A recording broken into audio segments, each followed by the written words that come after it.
This city has a name that some might think would belong to a tropical island in the Caribbean. It is not only multicultural, but multilingual, multiracial, multi-religious, and is even a multi-acronym nation. It has been given multiple names like Nanny State, Garden City, Air-Conditioned Island, Amusement Park Country, and even Little Red Dot. Young in history, small in size, yet this country is the only industrialized nation along the equator and is home to the world's busiest port. This stop is Singapore. Welcome to Culture Shock.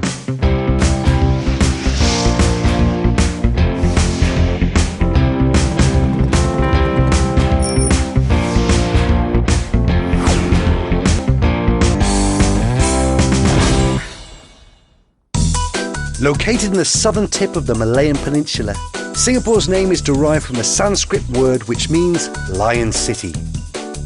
Singapore is one of the 4 remaining true city-states in the world. It is the smallest nation in Southeast Asia. Home to 4.6 million people, Singapore is a multiracial nation with 4 major cultures. Reputed to be a garden city, trees and plants are spotted at every turn. You are greeted with clean streets, beautiful flowers and lots of greenery.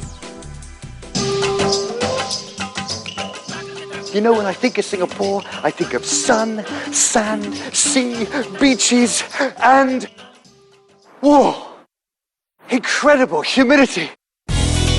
Singapore is a great melting pot of cultures, but it's the weather which literally melts your face. Because Singapore is just 1 degree north of the equator, the climate here is characterized by high temperatures, humidity, and abundant rainfall. Temperatures range from 27 to 34 degrees Celsius, and during prolonged heavy rain, relative humidity can reach a whopping 100%. So, my advice to you is this: wear cotton, bring plenty of towels and tissues, drink lots and lots of water. Oh, and don't forget your umbrella, because you never know when the skies are open here and you will experience a tropical rainstorm. Getting to anywhere in Singapore is a breeze. From trains, taxis and buses, there's a whole lot of means for you to choose from. After checking out the various options, I headed straight for the affordable, convenient, regular cabs, which you can catch just outside the arrival terminals. Taxis are a dime a dozen in Singapore. Taxis are very comfortable and most are metered, so there's no chance of you being taken for a ride. But rates do change quite frequently, so if you're unsure, check the rate card that can be found in most taxis.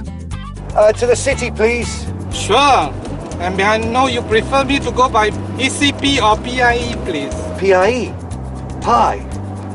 I've already eaten.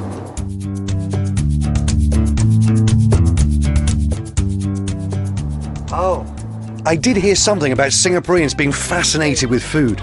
But to name an expressway after a dessert is a whole new ballgame to me.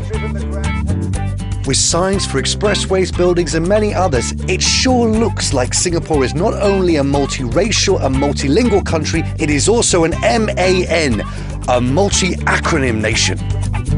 This is definitely a culture shock. Let's see if there are more. Are all taxi drivers as polite as you? I believe so.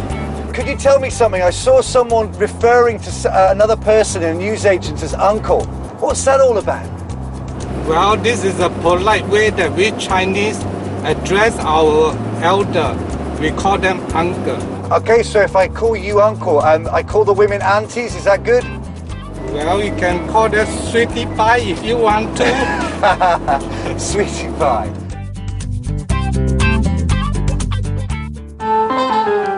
Well, that was some abbreviated journey back to my hotel. Just give me a sec and I'll be right back. You see, I told you I'll be right back. Okay, camera trickery aside, that was some efficient desk clerk. Got me checked into my hotel in no time. Which leaves me more than an hour to explore and find my way to my dinner appointment at some food centre near the business district. Let's see if I can make my way there with another acronym. The MRT. Also known as Singapore's mass rapid transit system, the MRT is the nation's major train system that spans the entire city-state. I figured it's probably quite a comfortable ride in such air-conditioned trains, but as I nauseously found out, peak hours are not the best times for travelling. And for someone like me who loves a bit of space, I think I'd better get off to look for some other alternatives. And I think I may have found it. From air-conditioned trains to air-conditioned buses. Quite a different experience from the trains. Buses are a great way to do a bit of sightseeing. On the way, I couldn't help but marvel at how clean and green the roads are. After a pleasant bus ride around town, I am able to make it to my dinner destination on time. But one of my friends, Dean, is late. From my conversations with Sanjay and Ray, I hear it's not uncommon for Singaporeans to arrive 10 to 15 minutes late. They call that being fashionably late. That's a culture shock for me. But that is just the beginning of culture-shocking news for the evening. Don't touch it. Why? It's somebody else. But it's unopened. So what would happen if I sat down here now and just wiped my face with a tissue? They will just come and ask you very politely and softly, can you please move? This table is mine. Oh, well, look, I don't want to offend anybody, so let's find another table. Well, apparently in certain hawker centres, it can get so crowded that it's hard to get a seat after buying your food. And to avoid walking around with a tray of food looking like a fool, Singaporeans have taken to reserving their seats with packets of tissue paper. After learning how to reserve tables Singapore style, I discovered that the multicultural traits of Singapore is the reason why there is such a huge variety of food available. You're spoiled for choice. I am famished, and luckily Dean is able to join us in time. Just as we start eating, I notice some peculiar eating habits.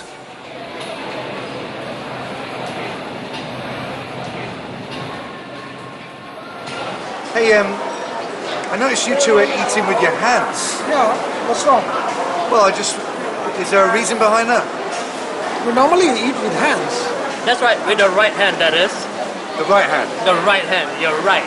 That's the right way? That's the right way, not with the left hand. You know why? No, I don't. Well, I believe in the Indian and the Malay culture, we think that the left hand is not the polite hand, it is the toilet hand. Ah, the toilet hand. Yeah, meaning for your personal ablution. And the right hand is always the right one. It's good, it's pure, it's not evil, it's not bad. Okay. Is there anything I can do with my left hand though, apart from eating? Can I shake hands with people? Or? No, you shake hands with your right hand, you receive things with your right hand, and you give things with your right hand. Never with your left. In Singapore, be prepared to be greeted with multifaceted experiences from acronyms, eating habits to food. Durians, distinctive for their large size, unique odour and formidable thorn-covered husks. This fruit evokes reactions from deep appreciation to intense disgust. And it's a must-try, but it's not for the faint-hearted. Yay, here we are with the durian, and forgive me, but it looks like a chicken that's been exposed to radiation for quite a while. I mean, look at that. Okay, what does it smell really? like then?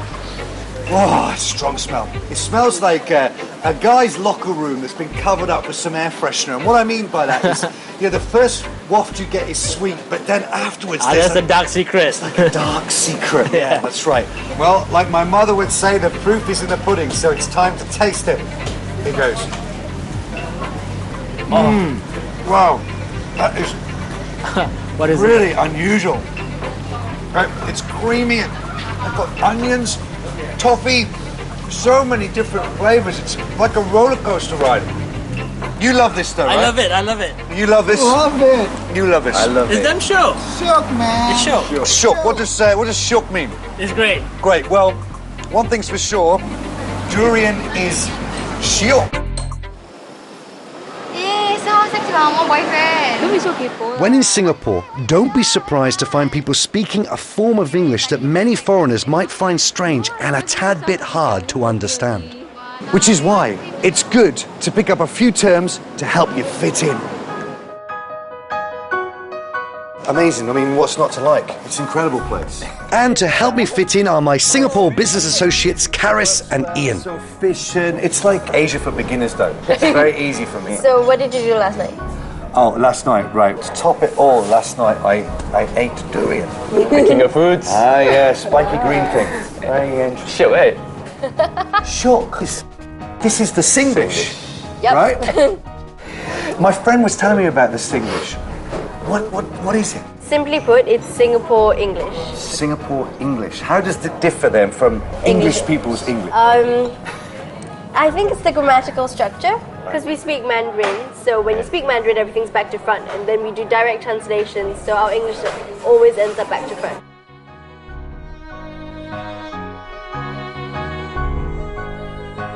Oh, right, so Singlish is like a backwards language. Yeah, and it's kind of rojak, right? Rojak.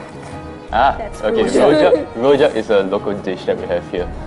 You cut up vegetables and fruits, throw it into a bowl, mix it together. Okay, can you teach me some? Where to start? Something simple, La. But la is a bit chim, isn't it? Cheem. What's cheem? Is this a brand of toothpaste? Hokkien. It's a dialect. It means it's complicated. You would use it in a sentence to convey that someone has just said something that you don't understand. Yes. Come on, guys. I can understand difficult things. So there's las, lees, laws, hors, as. What? Is that the All come Singapore together. directory? Not far off. It comes at the end, except sentence rather than a name. It depends on the context of what you're using it in. Right. Like you could use it to ask a question. For example? Or, like, this drink is good, huh? This drink very good, huh? Yeah. Kind of, yes, almost. Exclamation. Right. Nola. Nola. Dragon. Oh, do you know what? I think I have to be here a long time before I understood this, because you've got, the Mandarin structure, then you've got words from different vocabularies, and then you've got words that don't mean anything. They're like just punctuation. Yes. Yeah, and I mean, Angmo's unexpected to Angmos? Yep. What's You, this? my friend. Angmo? You, my friend, Angmo. I'm an Angmo. Yes, you are. If I'm not wrong, literally translated, it means red hair. But my hair is brown. I think it's because of blonde hair looking red under the light, especially against white skin. I suppose the first ever Angmos to come to Singapore But probably red might have hair. been quite striking. Well, I can see why you said that's cheap, It is complicated. So, give me an easy one. Alamak. Okay, alamak is a Malay word. It's alamak. Yeah. It means oh my god. Right, okay, so I might say, what a lovely day, alamak. No. Okay, You- kind of like negative as well. Like you don't use it for good things, but more like So, alamak, I'm so late. yeah. Alamak. Okay, well, alamak, I banged my head. Yes. You know what? I think I could use some of these in the business meeting to impress them that I know Singlish. I might say, Alama, you must look at my furniture. It's so cheap. Yeah, Really. not advisable. I mean, okay, even though we speak Singlish and we can code switch. So like in the office or in business meetings, we would use formal English, proper English. Okay. Especially for your presentation, when you're talking to them. You can use it to break the ice though. Throw in like a Singaporean joke, use Singlish, stuff like that.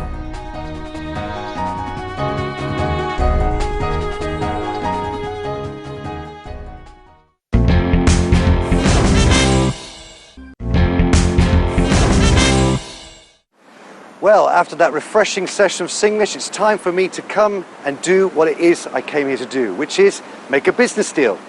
Now, if you are in Singapore for business, then there are a few things you need to know, and it all starts with a proper introduction. Given the multicultural aspects of Singapore society, to do business in Singapore, it's prudent for a foreigner to be aware of certain business etiquettes and underlying religious beliefs. Apparently, in Asia, using two hands or the right hand only to exchange business cards is an important business courtesy. I was also told that you should examine a business card properly before putting it away, as it shows respect for the other party. And when you meet ladies wearing the tudong, be sure to greet them with a bow instead of a handshake. This is due to religious beliefs which forbid physical contact between the different sexes. Business culture in Singapore is more formal than in many Western countries. There are some unspoken rules and protocols that might not be apparent in the Western businessman. A couple of days ago. In Singapore and in many Asian societies, face is the all-important attribute that foreigners should be aware of.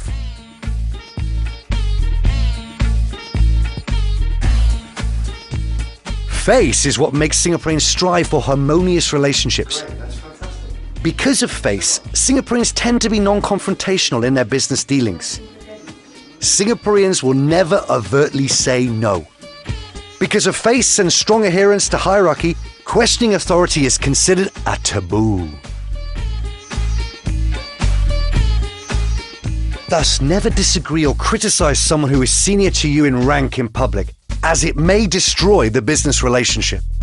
When conducting business in Singapore, pay close attention to facial expressions, tone of voice, and posture, as Singaporeans trust non-verbal communication more than spoken words.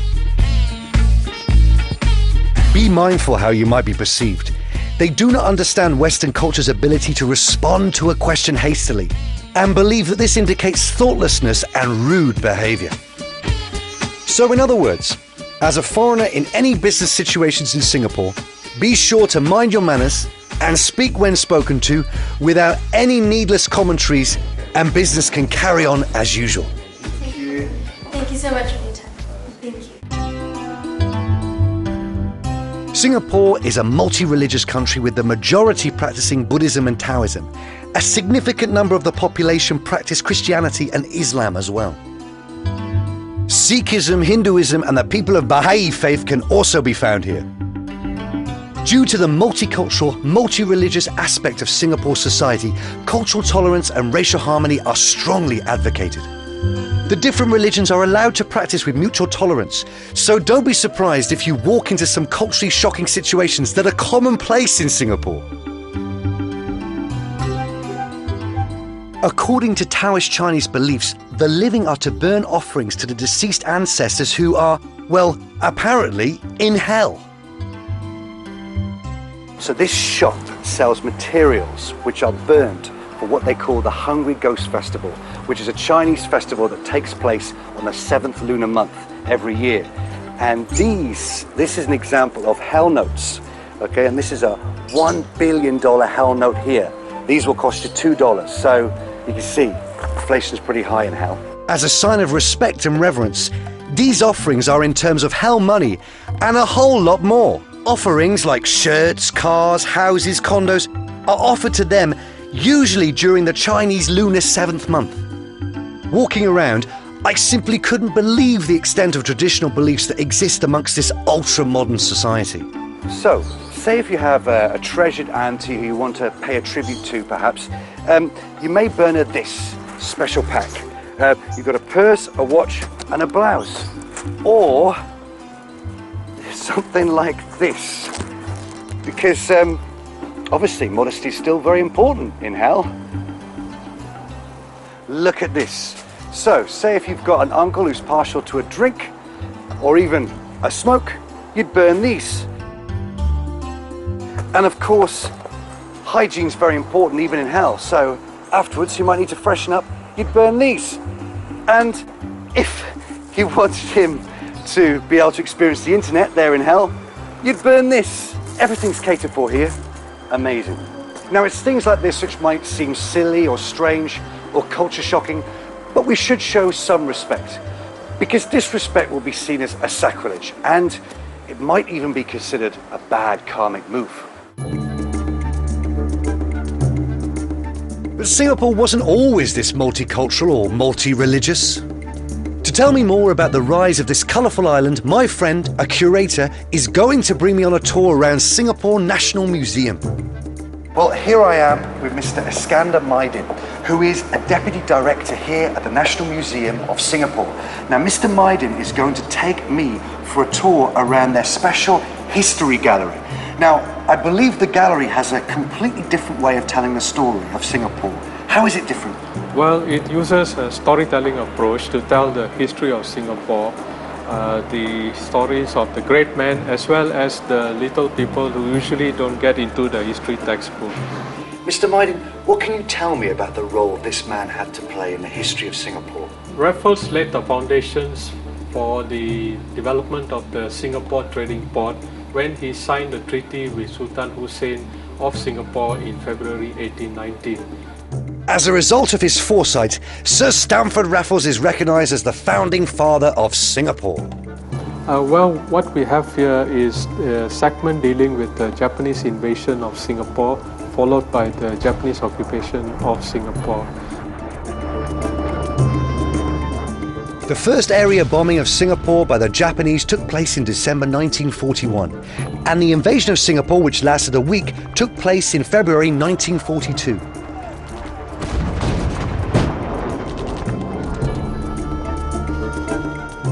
The Japanese occupation made Singaporeans realise that they couldn't rely on anyone else for their defence, and therein sets the path to its independence.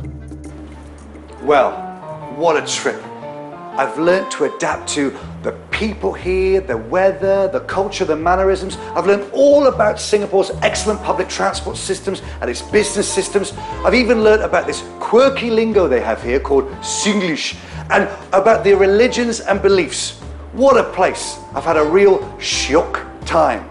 It's amazing how a little red dot on the map can offer so much. Well, that's all for me here, but please join me again next time for more culture-shocking moments here on Culture Shock. Today, Singapore has evolved from its rich history to become possibly one of the more prosperous nations in Asia.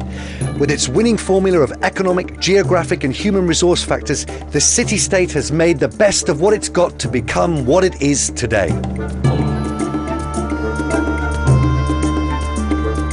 On this island, where East meets West, Singapore's ability to embrace its many myriad of cultures make it something uniquely its own. It's certainly quite a feat in itself. Truly an eye-opener for me.